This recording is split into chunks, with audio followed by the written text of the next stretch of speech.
Nobody wears a cowboy hat in Michigan, Dave. Is that true? There's definitely cowboy hats in Michigan, for sure. I haven't seen one. Not since we got up here. Also, we can't. Zach Bryan has his challenges, but we can't besmirch the man in the week that he broke the record for largest concert in human history. What? He filled the entire Michigan stadium with humans. They built the stage smaller so they could fit more people on the field, and he took George Strait's record for the most attended concert. The most attended concert in history? Yeah, it's crazy. The picture of it is insane. Bigger than like some of the crazy Euro festivals and stuff? That's what I was confused about, and I haven't actually looked it up. No way. I gotta believe that some of like the big festival stuff with like Daft Punk or something, like the big tours of like the 90s and 2000s, they had to have had something bigger than that. Bum, bum, bum, bum. Oh, it broke 2 records. Was it country music? No. Was it just country music? Negative. Largest ticketed concert audience in U.S. history. So it's the biggest in the U.S. And then it also broke, it's 112,000 people. That is massive. Holy smokes. Unbelievable. It is. Important clarification. Not that it's not significant. It is very significant. Ticketed concert by a solo headliner. So that discounts Garrett's assertions about large festivals. Things like that. Yeah. All right. But boy, this is already like the caveats and asterisks involved with this conversation. I mean, like, credit to the guy, but caveats and asterisks. So the previous record was held by George Strait. Right. Yeah. That was 24 years ago. 24 years. I saw George Strait in concert 20 years ago, maybe 25. I don't know, 25 years ago, I'm going to say. Never mind. It was last year for George Strait. Yeah, I was seeing 2020. I was seeing 2024, but it was before George Strait. Grateful Dead had it for several decades. They played for 107,000 in 1977 in New Jersey. Wow. That was back before there were like fire codes. Yeah, like falling right into your hands, like half of those people were on the shoulders of the other half. It's the last thing you have. What are we singing, Dave? What's out of the blue clear sky? Never heard it. I'm just gonna say maybe best country song ever. I'm just gonna throw a dart at the dartboard. Best country song ever. Amarillo by Morning. George Strait. Awesome. It's up there. That's a good one. But if you guys haven't heard Blue Clear Sky, I just heard it's one of George Strait's best, or one of my favorites anyway. Maybe his favorite song. I'll remind the listening audience that Dave is the consummate country music commentator, given that he's a blood relation with Randy Travis. I don't think that makes me an expert. But before we get going here, Dave, what are you drinking? What are you drinking today? I'm drinking a Rip It. A power flavored Rip It. Oh my gosh, what flavor is that? Actually, I haven't cracked it yet. It's a power flavor. It's the red ones. Power. Power. How many Power is the best flavor of anything. How many Yeah, I agree. Totally. Power is everything. Power is everything. Robert Greene and all that, right? Yeah, naturally. Total sugars, is that what you're asking me? No. That is an important element, but caffeine, how many milligrams? I feel like it's not much. Ooh. Is it 200? Is it just like a crazy proprietary blend? They don't tell you. Where do I actually find that? I don't know. So you got to look at the small text. They hide it from you. A lot of times they'll just be like, what are you drinking? I'm going old school. I have a Mountain Dew. Mountain Dew. Yeah, I OD'd once on Mountain Dew in high school, and I haven't had it since. It was bad. It was really brutal. OD'd once. Yeah, I feel like your Mountain Dew OD is my daily dose. But no. I went to 7-Eleven. I got the whatever it was. The super giant gulp 80-ounce mugs you could get free refills. I bought one of those. I got 80 ounces, whatever it was, of Mountain Dew. Totaled it all in 10 minutes. Walked right back in, filled it again, and had it again. So I'm talking 100+ ounces of Mountain Dew within an hour. I thought my heart was going to explode. Really testing the limits of the human body. You've always been a man living at the edge of human endurance. It's true. It's true. That is right there. That's true. You guys want to see what I'm drinking? Yeah, what do you got? I too am drinking a Rip It. Ah, Look, Dave, it's a Rip It. See, what an incredible, and incredible part of this, setup. it Nailed it. it's it's a non-alcoholic athletic. I can't find Rip It in Montana though. That's the thing here. I want to underscore that. All the more reason that we need the sponsorship. And the only thing that Rip It is responsible for actually doing as part of this sponsorship is sending us a little bit of Rip It. Just a little bit. Then I'll talk about them for a year. They send me one can. I will talk about them every episode for a year in glowing terms. I already do. We do. Ideally, I'd like a hat or a T-shirt or something. But okay, I need one can. Simon, you need a hat or something. Give me a hat. Give me something. Dave, a flag, something. What's your need, Dave? I need at least one can. Simon needs a hat. What do you need? I'd rock a Rip It shirt, but honestly, just the actual drinks themselves.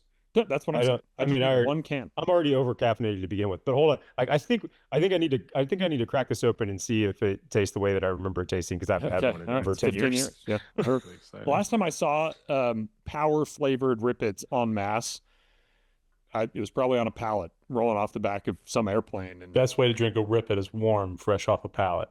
Fresh off a C-17 pallet. Yeah. You want that Lima pallet, baby. And does it hurt? How does that feel? It's it burns. Go down. Just like I remember it. Like, is there sand in there? Did they add the sand? Tastes like combat. Tastes like victory. Tastes like victory. Tastes like victory. Well, it's good.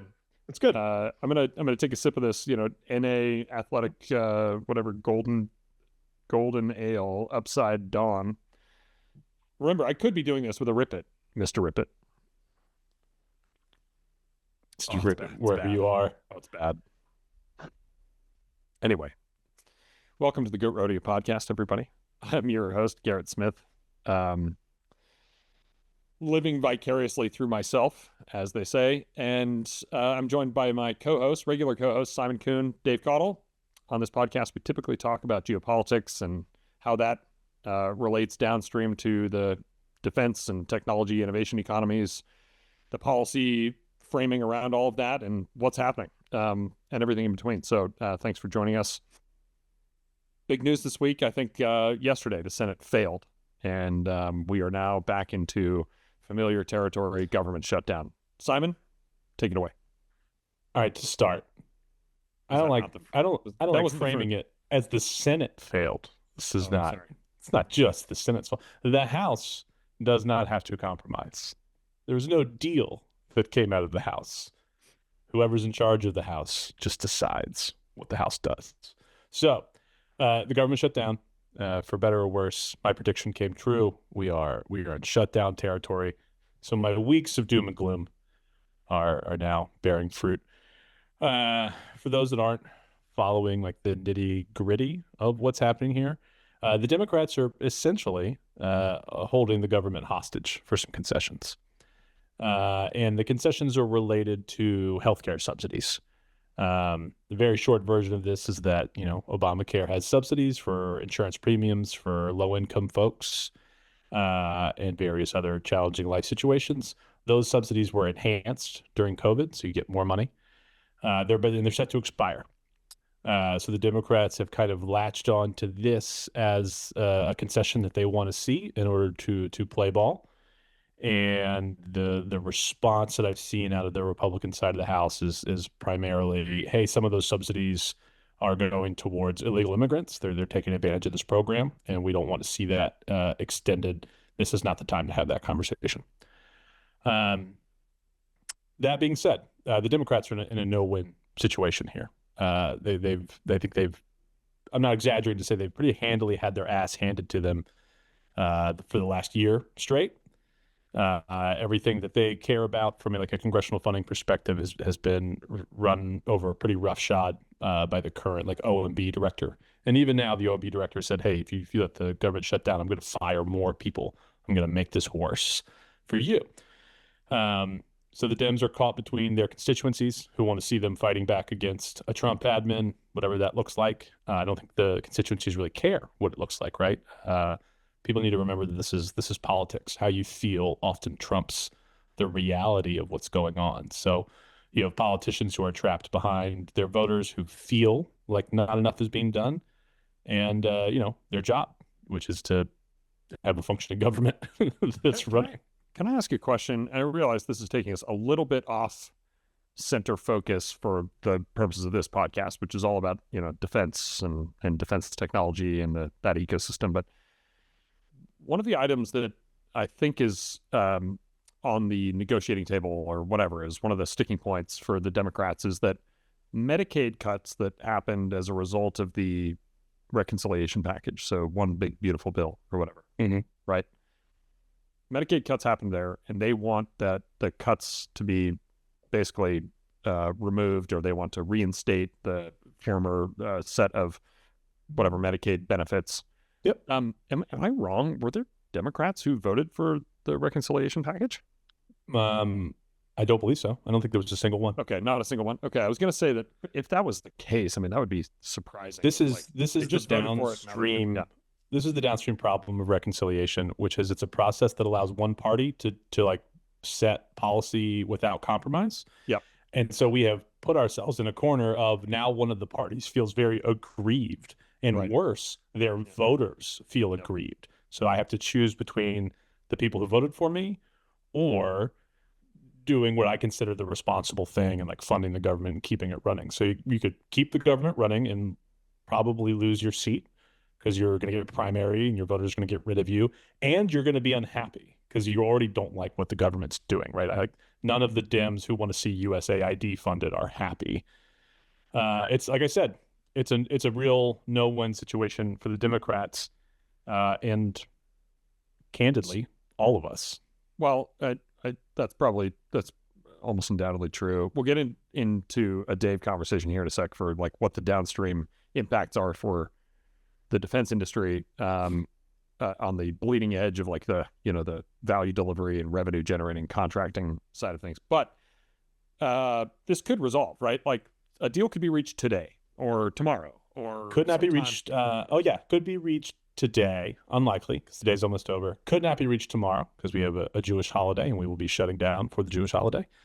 And then they will resume voting on Friday. They'll continue to vote presumably through the weekend, and Congress will stay right there in D.C. and keep working until it's resolved. So what do we think, again, from our relative... Well, I live in Montana, so I'm very far away. I'm like kind of insulated from a lot of this way out here, but not fully. But you live right across the river, at least did for a little while from the district. Now you're down in Richmond, but you're within striking distance. Not that physical location matters in this conversation at all. I don't even know why I'm bringing it up, but... what do you think likelihood that this resolves in the next 24 or 48? Very low. I don't think we see. My guess is we see a resolution next week. Okay. I think no more than 14 days. Like I think if a shutdown longer than 14 days would be a top 3 all-time government shutdown. Right. So there needs to be some pain. If I take off my hat of someone who cares about defense funding and what I do for a living and where all of my interests are candidly.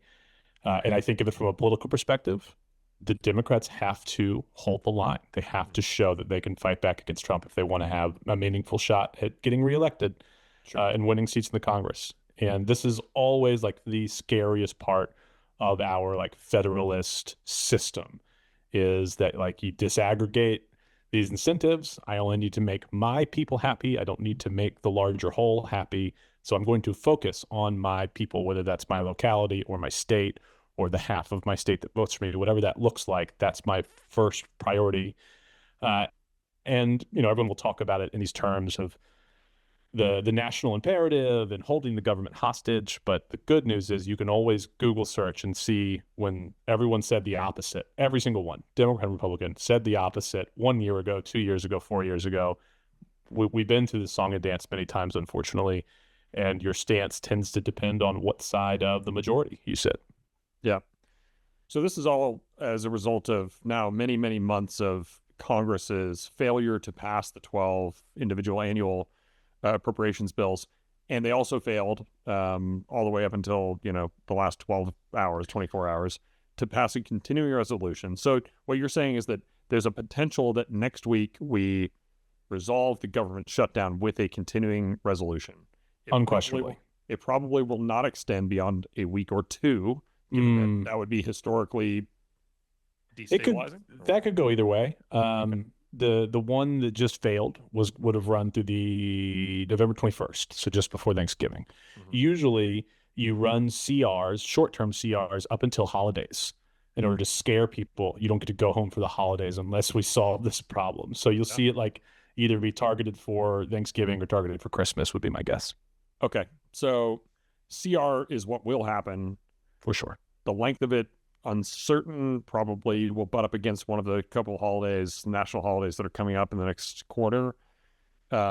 Likelihood very low that they reach a resolution to this in the next 24, 48 hours, but potentially next week. Okay, so we've got all that kind of like established.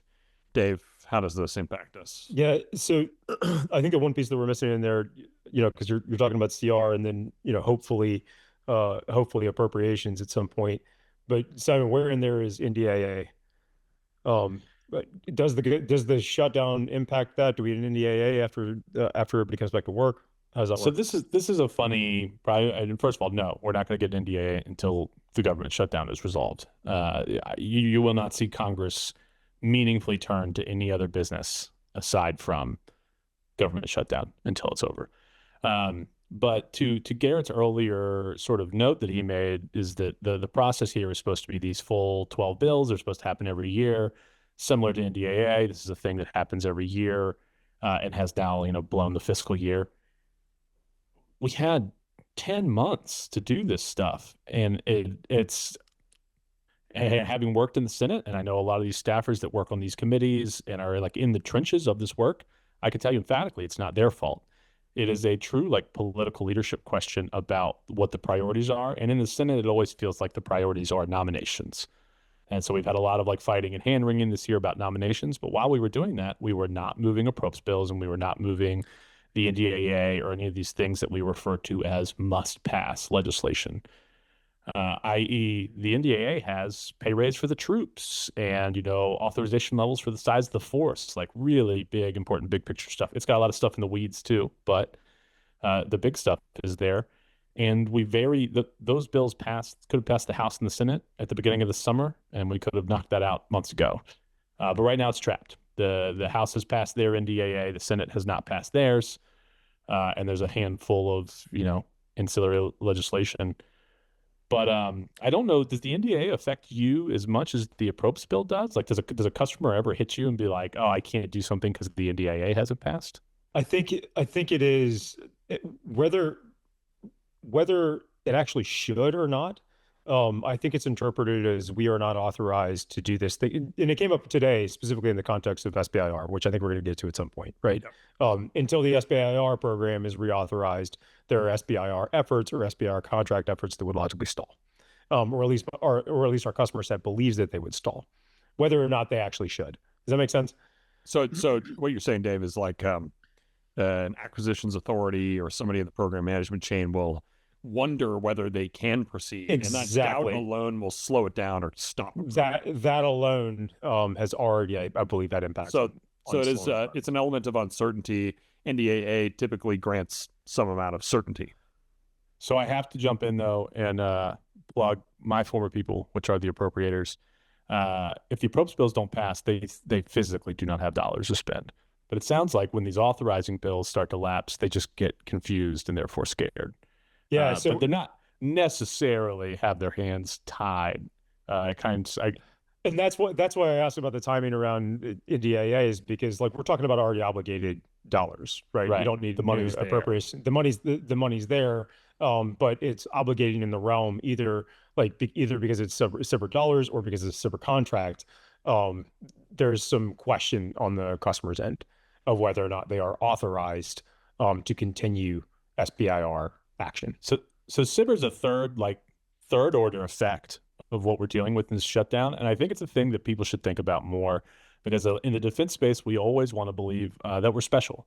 And candidly, yes, defense and the defense industry is in a lot of ways one of the defining characteristics of the American government and the American economic landscape. However, we don't get to trump everybody else all the time. And like, there's a really interesting straight line right now of like government shutdown over insurance subsidiaries has now blocked the NDAA, which was probably the only vehicle that could have rescued SBIR reauthorization from its mire. And if you're not engaged in paying attention to these things, you'll just find yourself on the backside of them.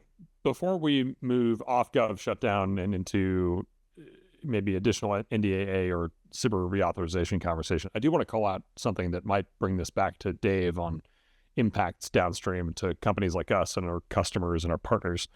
So the White House Office of Management and Budget, OMB, directed that in this gov shutdown that agencies consider a permanent reduction to certain elements of the workforce rather than furloughs, right? So historically, furloughs, they go home without pay, and historically, the government commits to retroactively pay them for the period and all that stuff.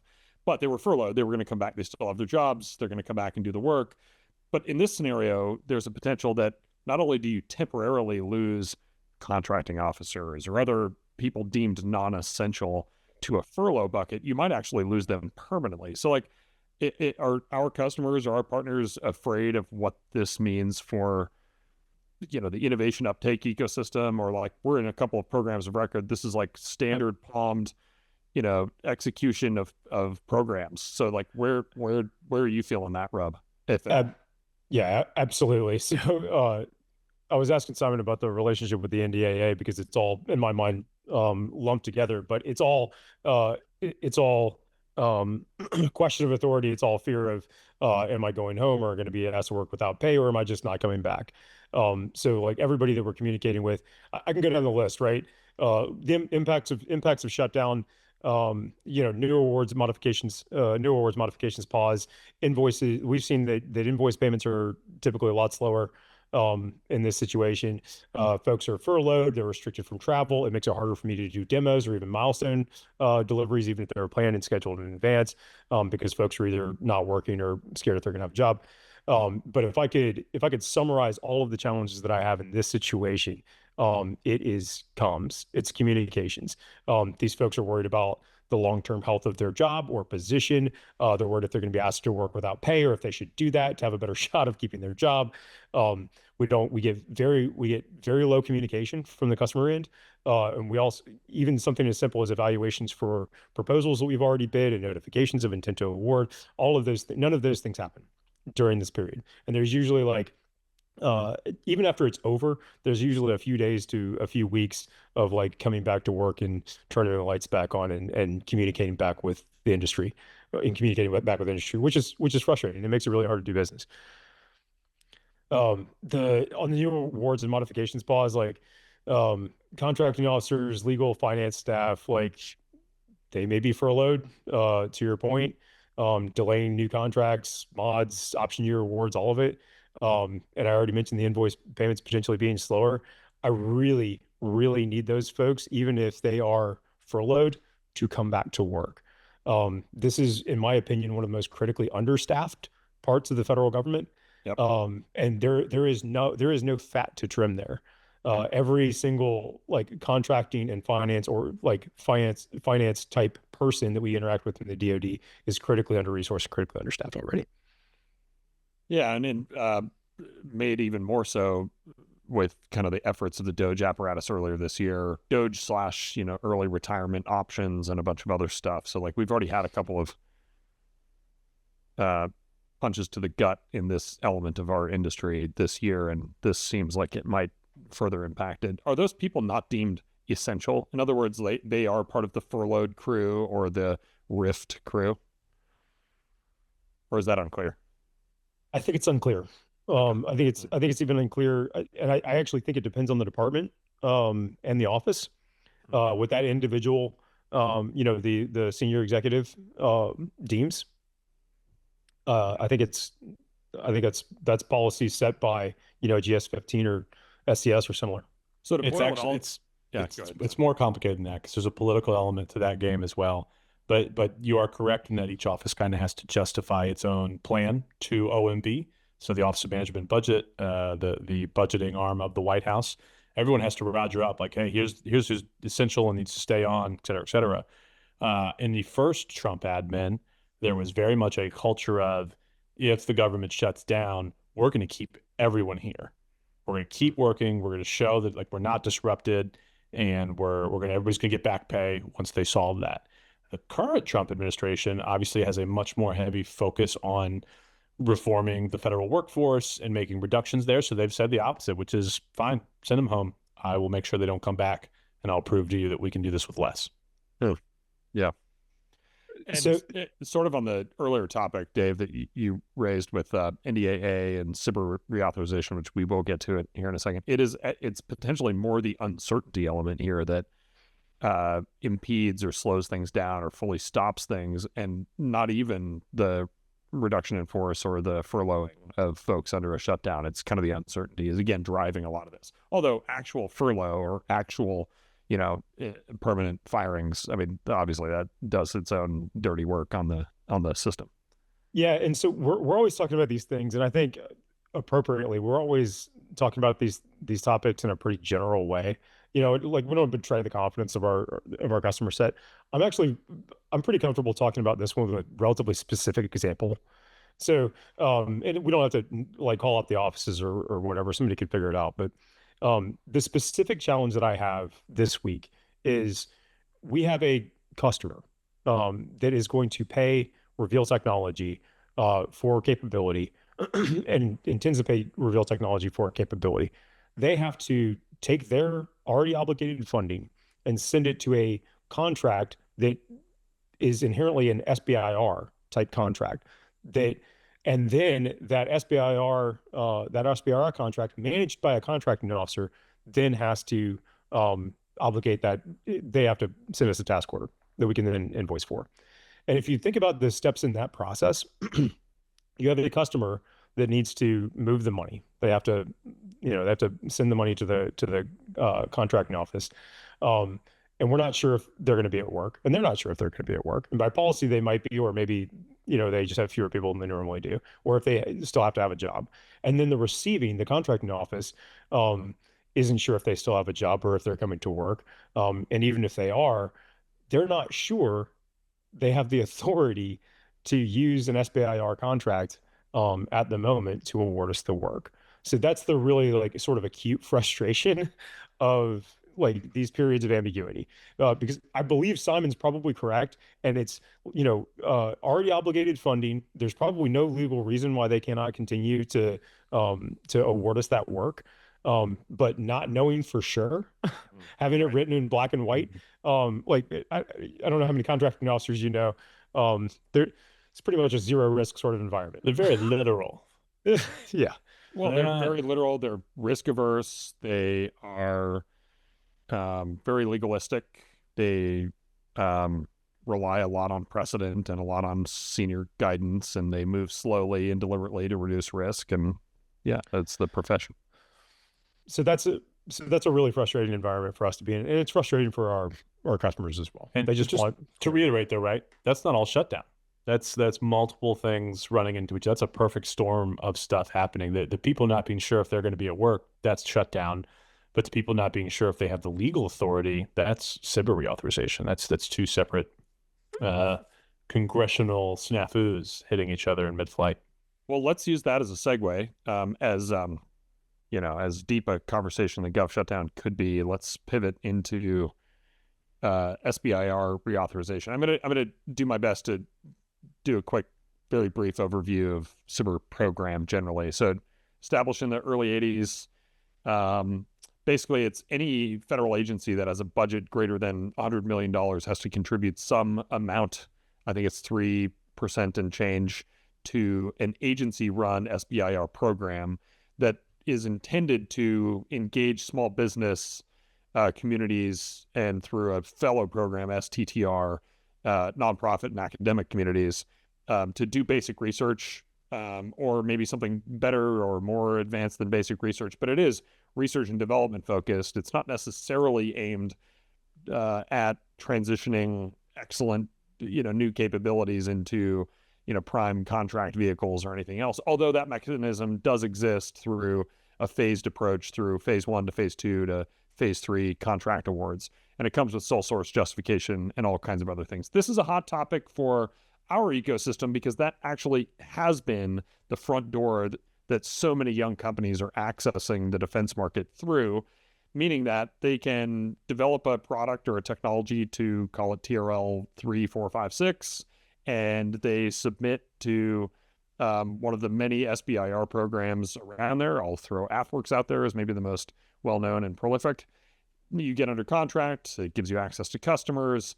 You can have basically a paid R&D engagement with the customer and the chance to transition it into a production footing with that customer or other customers through a phase 3 contract award. So why do we care about this thing getting reauthorized? I think it's the front door for so many companies. But at the same time, like, there's a lot of buzz and negative stuff going on. It's obviously, it's a government program. It's going to be wasteful. It's going to be sort of inefficient, all of those things. But what's the beef here? What's the rub? So there's several. And I think one of the first problems, particularly, I mean, this is really shock and amaze you, is that most of the people talking about this on the internet are talking about different things entirely. And when people don't respond to the fact that they're talking about a different topic, they just get loud, they get angry. Yeah. But particularly, once again, we're defense, but we're not special. We are not the only SBIR budget in the U.S. government. The SBIR program was not created to serve the Department of Defense. It's not its sole reason for existing.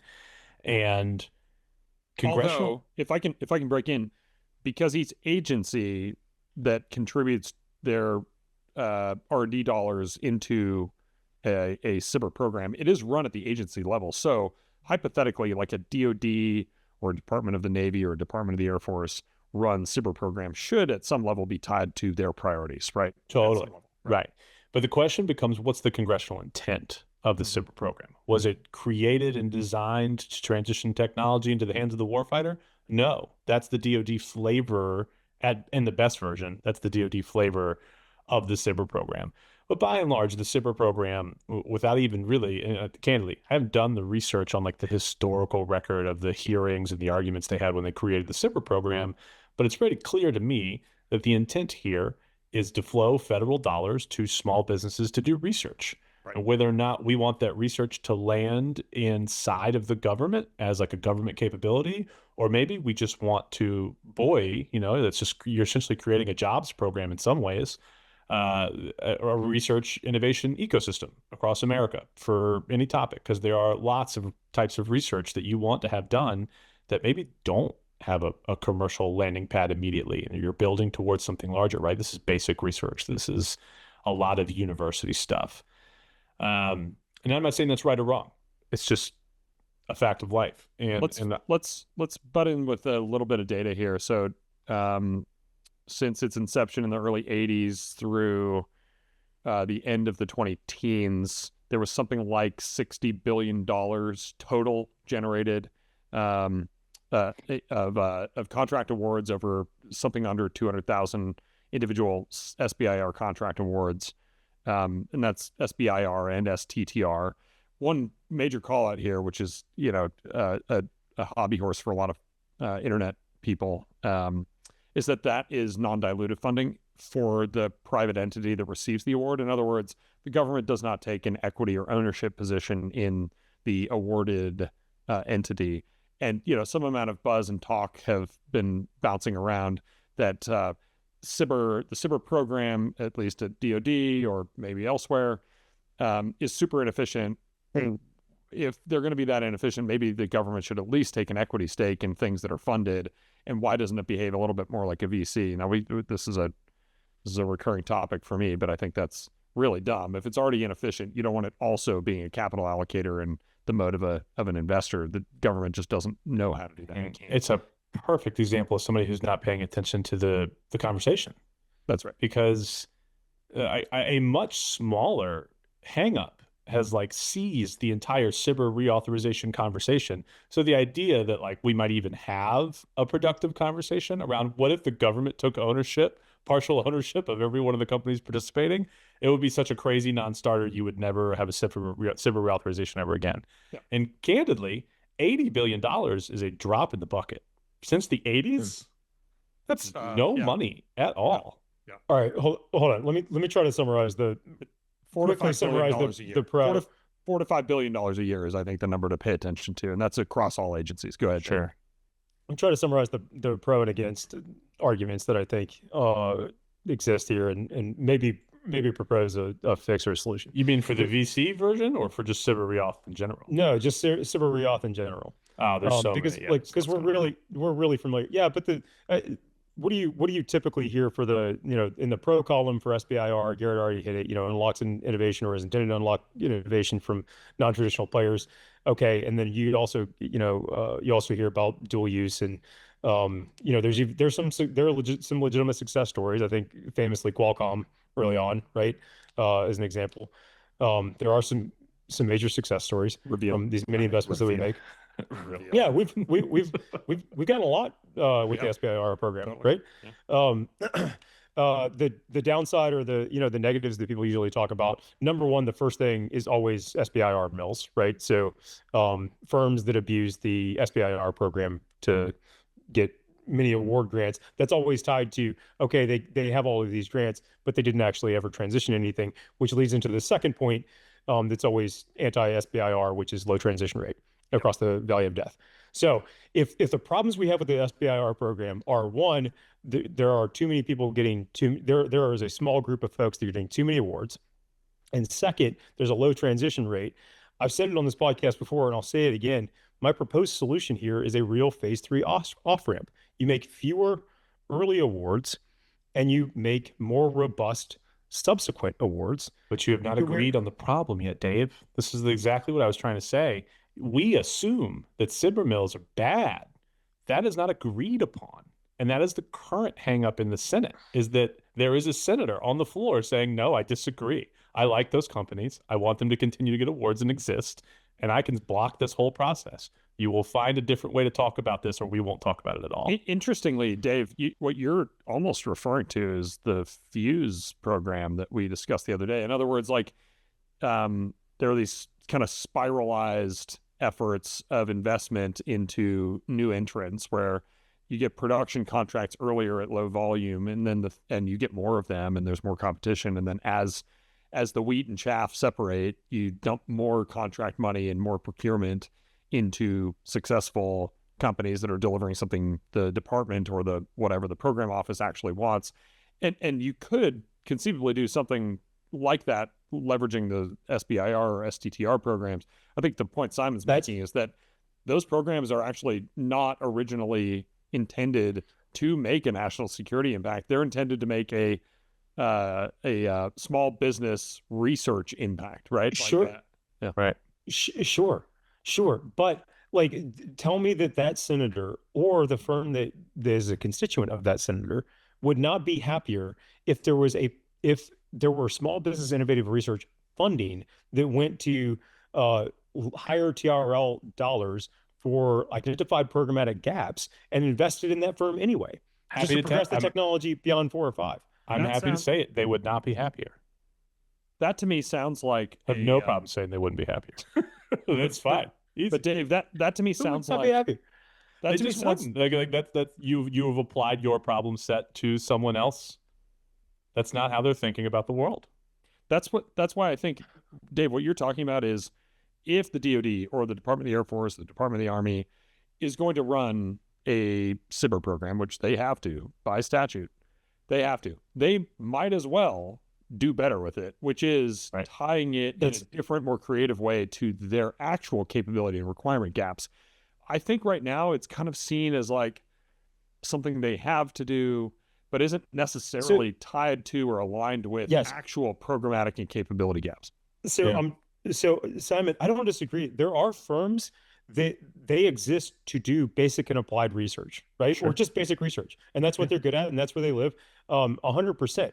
I'm saying that for the DoD, the SBIR, the SBIR program should be about transitioning capabilities to warfighter impacts, regardless of if there are firms out there that are most comfortable with basic and applied research and their elected representatives are most comfortable with them doing basic and applied research.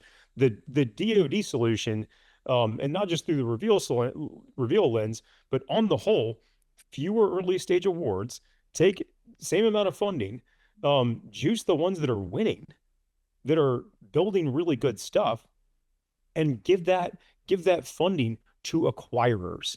Dave, I love what you're saying because it reinforces my point. The laws that govern the program don't even live in the Armed Services Committee.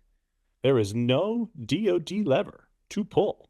It is in the Small Business Committee. The only reason it's getting the attention that it's getting right now, shout out Senator Ernst. Senator Ernst sits on the Armed Services Committee and the Small Business Committee, and she cares. But otherwise, like, you are swimming in, like, you are literally swimming in the ocean talking about how the lanes for the pool need to be a certain width. And it's like, hey, buddy, you're not there.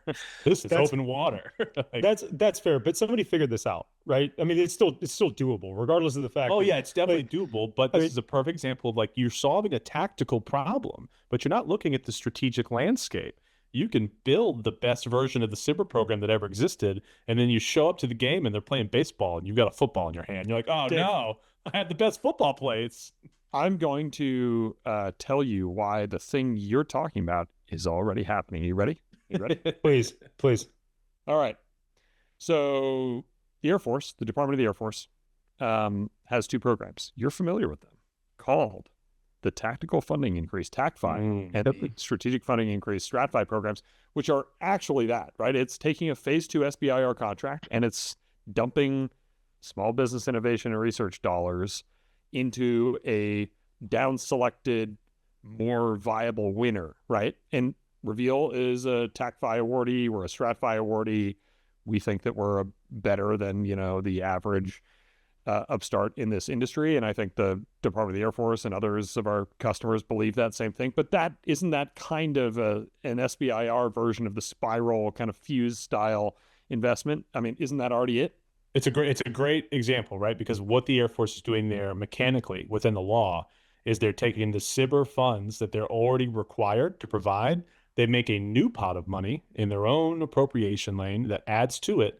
And then they're telling everyone in private industry, if you want to participate in this new off-ramp I built, you also have to pitch in your own dollars. So there's a private match as well. Yep. However, none of that lives under the SBIR authorization because they wisely were like, if I don't touch that, then I don't lose jurisdiction over what I'm doing. I'm going to make my own thing that catches the cream of the crop off the SBIR program and speeds them up, which is a very smart way of solving the strategic problem, which is you don't own this. So, Dave, go ahead and comment on us destroying you. But then I've got an addendum to this. But go for it. You're describing. I was going to use STRATFI as an example of what I mean. Like where there's a will, there's a way.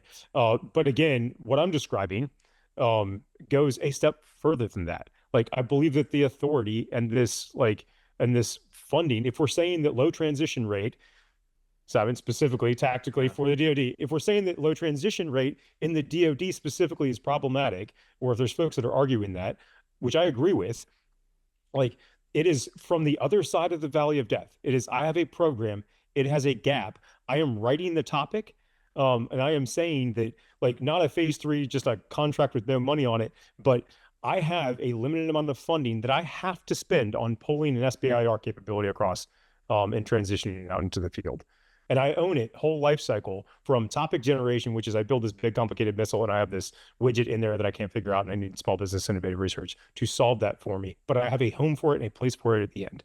And I have the ability, and thank you. And I'm just going to have Lockheed Martin do it unless the Small Business Administration or something that looks like the people that created STRATFI have a way for me to say, okay, 3% of these dollars or 5% of these dollars, I have to commit to an SBIR phase 2 awardee or phase 1 or 2 awardee to buy their thing and put it in my missile. So here's my plug for civic engagement, which is one of my favorite things to plug. This isn't a thing that just happens to you. It's not a thing that just happens to your business, right? These are conversations that people can be a part of. And if you feel like you are downstream of the negative way in which the SBIR program is structured or not structured, whatever it happens to be, the solution is never going to be engaging once it's already a problem in the news. The solution is going to be getting engaged often and early. Talk to your members, talk to your representatives, get involved in associations. There's the Software and Defense Coalition. There is, what's Eric Bott's organization? I can't remember the name of it right now. He's going to be very upset. Commercial Technology Alliance, I think it is. But there's lots of these organizations that are on the forefront of these conversations, and they're doing it all the time. And you need to get engaged early and often so that you can make these programs look more like, not Dave, I'm not speaking to you specifically, I'm speaking to the royal you that is in the defense tech space that will be listening to this. But congressional intent matters. The intent of these programs matters a lot. And in order to be a part of the conversation about the intent of the program, a lot of times you got to get into the congressional ballgame. Okay, so maybe to summarize here, Reveal, we and lots of people like us across the industry, the young players, the venture capitalists, the investors, all of these people, we would prefer that the SBIR program continues. So we want it to be reauthorized. I don't intend for us to ever become a SBIR mill, and players like us who are trying to generate and deliver real programmatic and long-term technology value as products and solutions to the department also shouldn't be behaving like SBIR mills long-term. That's a right. different class of entity. We shouldn't be that forever, but it is a very useful on-ramp and front door that is non-dilutive, gives you customer access, gives you sole source contracting authority, gives you all kinds of goodness. So I think we are rooting for reauthorization, perhaps, reform, to call it, any number of reforms. There are a bunch out there. But we want it to happen. So what are the chances this gets reauthorized? Almost 100%, yeah. right? My hot take prediction is that once we solve government funding, the NDAA becomes the next thing on the menu, and the lapse in SBIR authorization is a huge amount of ass pain for the DoD community. It's billions of dollars of pain for DoD, who is the preponderance of SBIR funding in America. So I would expect SBIR authorization to either move very quickly post-shutdown or just to get attached to the NDAA, which is super common. The NDAA becomes the vehicle for which lots of other bills move. I don't know that I have a lot of confidence in seeing really robust SBIR reform this year. It seems like the clock has run out, and the program needs to be reauthorized before we can even have the space to have a really good reform conversation. I could be wrong. I think the reforms, despite my devil's advocate, I think there's a lot of good reforms in the, it's not the four checks, the Innovate Act that Senator Ernst has. I think there's a lot of good stuff in there. Yep. But it doesn't seem like there's enough agreement, at least in the Senate, to move those reforms forward just yet. The last word I think I have on SBIRs is Qualcomm and Anduril, both have credited SBIR as a front door that helped them enter, grow, and scale. Who did Anduril get their SBIRs from, Dave? I don't know. The Department of Homeland Security. Yeah, but I don't. Sure. Why? Different. I'm just saying. That's why I think it's a very illustrative point. It's not just us. There are other players involved. We should have Ari Schuler back on the pod to talk about that, because he was on the CBP. Yeah, and how DHS uses it, how they do that. Yeah, they can be very interesting. Maybe that. Sorry, Dave. I know you wanted the last word, but I refused. Do you need a last? That's last okay. word, Dave? That's a good one. That's a good one. No, somebody can have that one. Okay, about a week ago, Secretary of War Pete Hegseth ordered that hundreds of general and flag officers from around the world, I think it was all American officers, come to and gather in Quantico, Virginia, at Defense Acquisition University or something over there. Where is it? In Quantico? Yeah, somewhere in Quantico, which every good Marine has done some amount of time in Quantico. And that's why I'm a bad Marine. It's a glorious place to gather, though, wouldn't you say? Just something like that. Just dripping with nostalgia and sweat and pain. Then they're Q-Town. Q-Town, that's right. So about a week ago, summons hundreds of very senior general and flag officers to Quantico for a meeting. And it was very vague what the purpose of this meeting was. And there were all these rumors spinning and swirling about This is the night of long knives. This is, they're going to be summoned to, pledge loyalty and fealty and obeisance and everything else to whomever. And all of this was swirling, which is classic kind of Trump admin, create a little bit of mystique and weirdness around a thing and get the buzz going. And it's attention. It's the attention economy. These guys are exceptional at getting the attention. And then this meeting happened. And I think we're recording on a Wednesday. This thing drops on a Thursday. The meeting happened on Tuesday, so September 30th. And was it a nothing burger, Simon? Was it a nothing burger?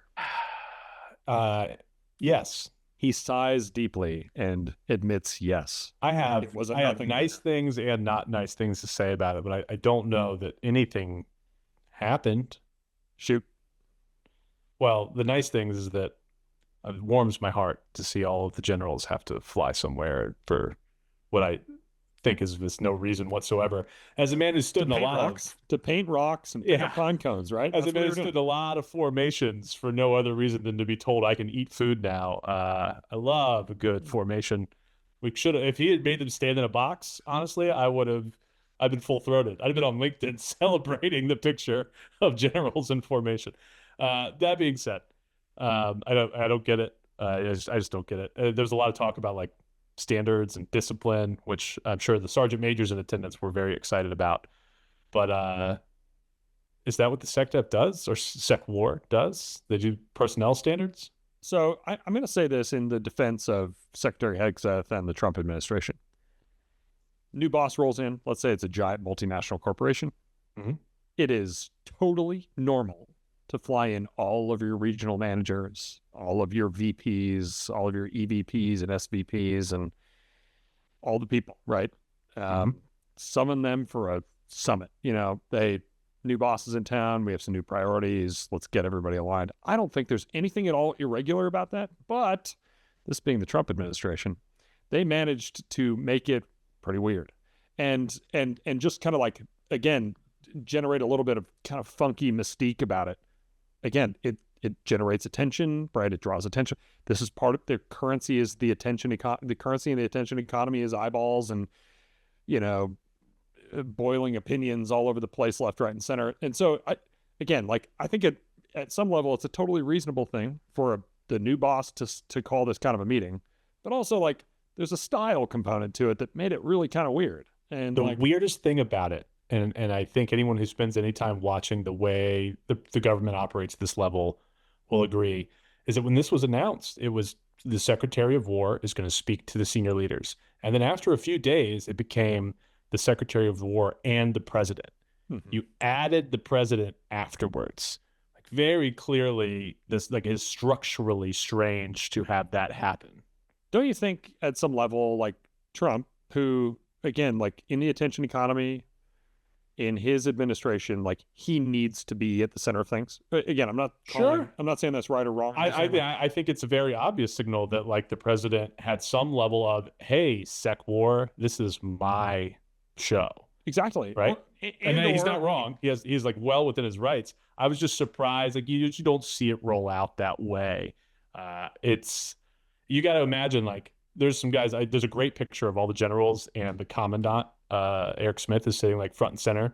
I'm like, man, you didn't pick that. You're just like, you're the commandant. So you have to be the front row, like dead center of the audience. But you got to imagine there's a lot of just like really low on the totem pole 3 stars way in the back being like, what am I doing here?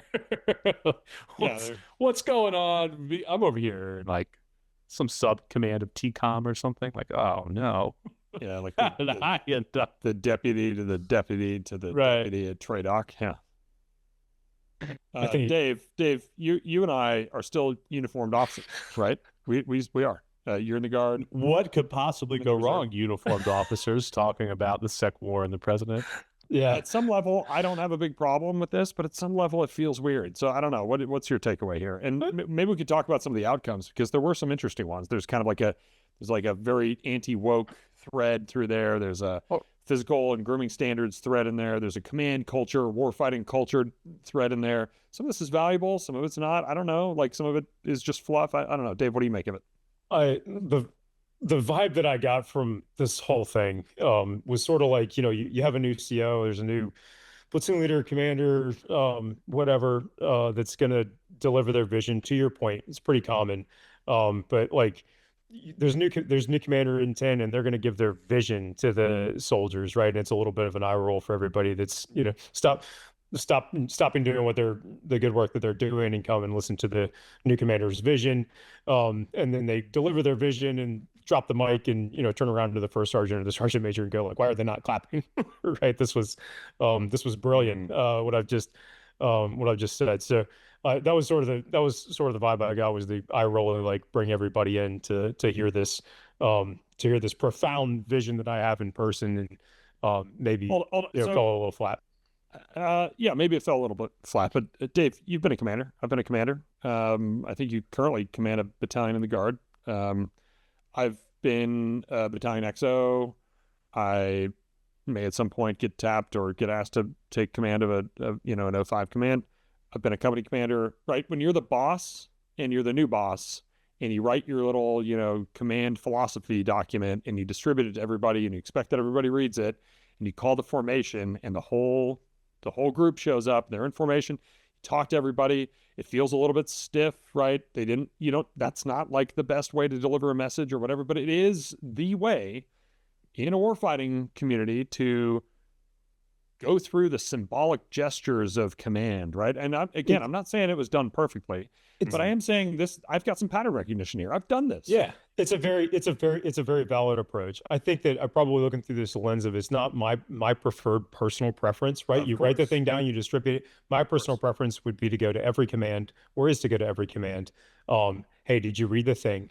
I need you to, like, yes, nonverbal, like, give me all the context here. Like, go to each of them, the major commands, and say, like, did you understand this guidance? And to his credit, he has been on the trail. Yeah. He has been hitting the units hard. Yeah. So my only point here is that it felt more like a rally, if you will. I mean, it was publicized, right? It felt more like a like, hoorah, we're focused on warfighting now, which is not inherently problematic in any way, shape, or form to me, right? That's fine. I just think the purpose of the event was less about, like, information dissemination and, back brief me or confirm that you understand what I want you to do, and more of a, like, hoorah, America, this is how we prioritize now. I mean, the Defense Department was created to prepare to win wars, right? And to fight and win wars when called upon to do that. And in the absence of war, present a deterrent force so that war never happens, right? Like, that is...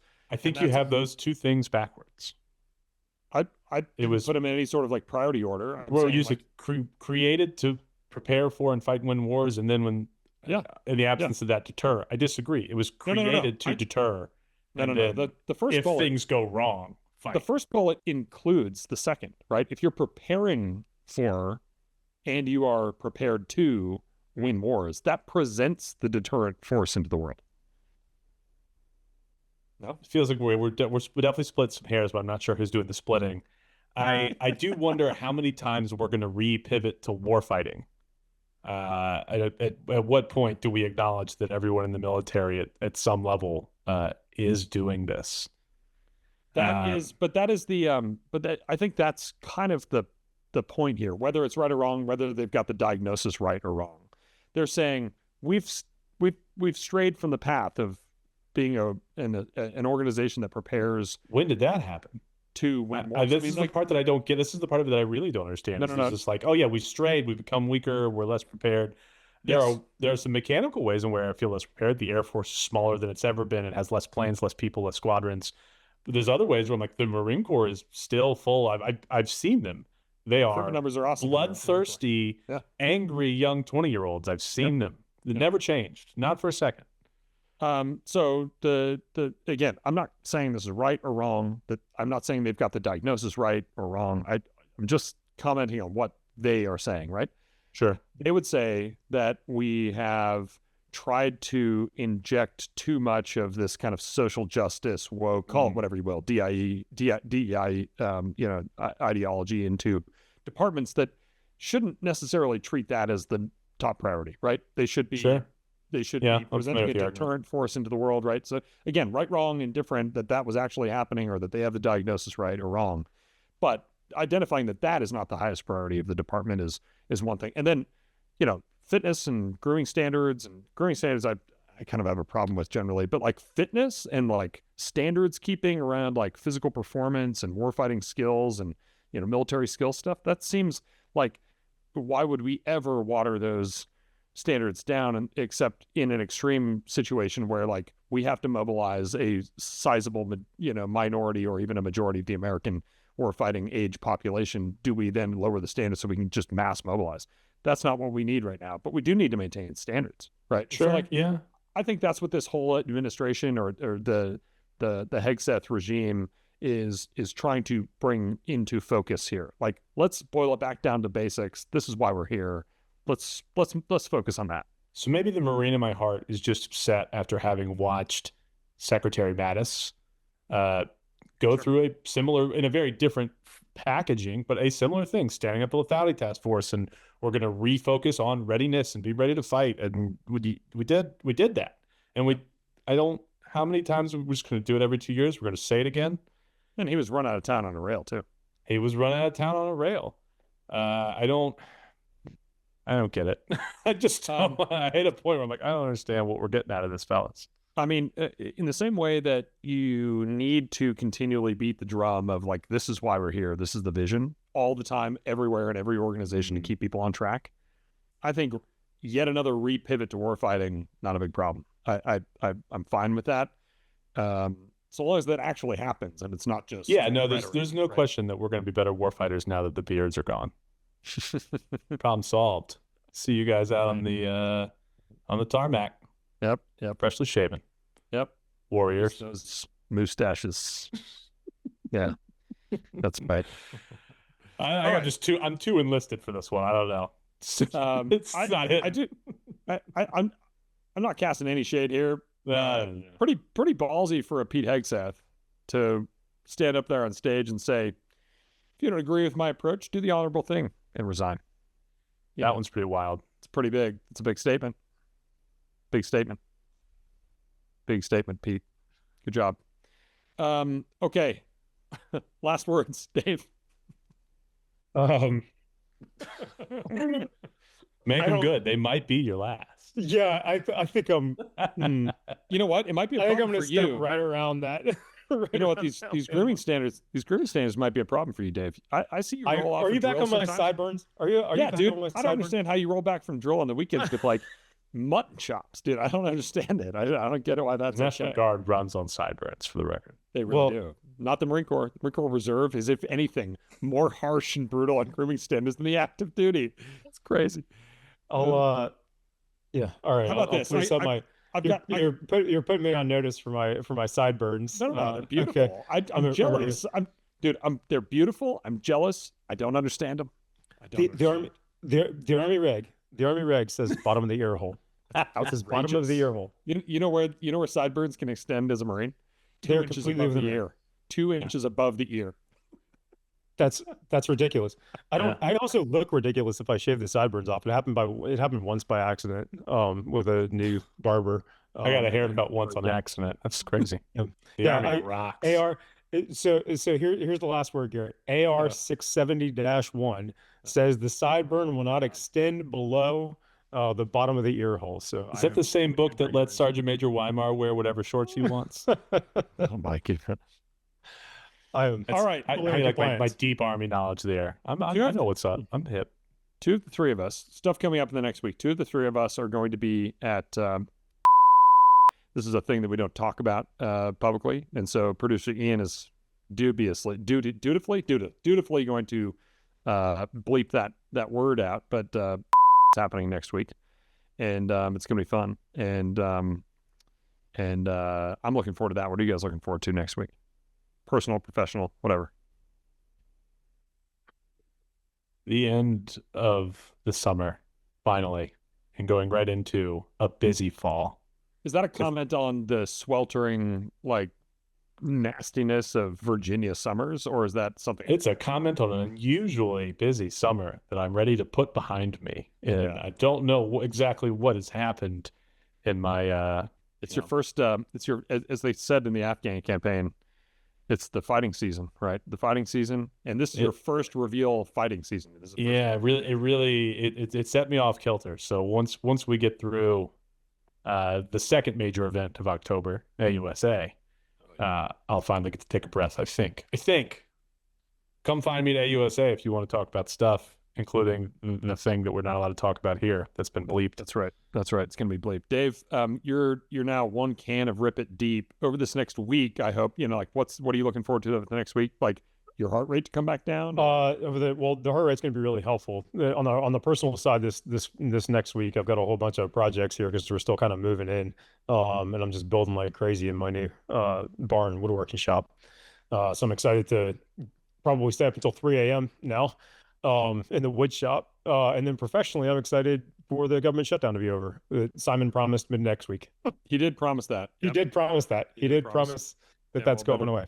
Damn well better deliver. Okay, fellas, it's been real. It's been exciting. It's been riveting. It has not been frivolous. It has been on topic. It has been serious. It has had just the right amount of levity to deliver the message to our target audience, which are national security professionals and defense technology entrepreneurs. And I'm grateful for your attention to this message.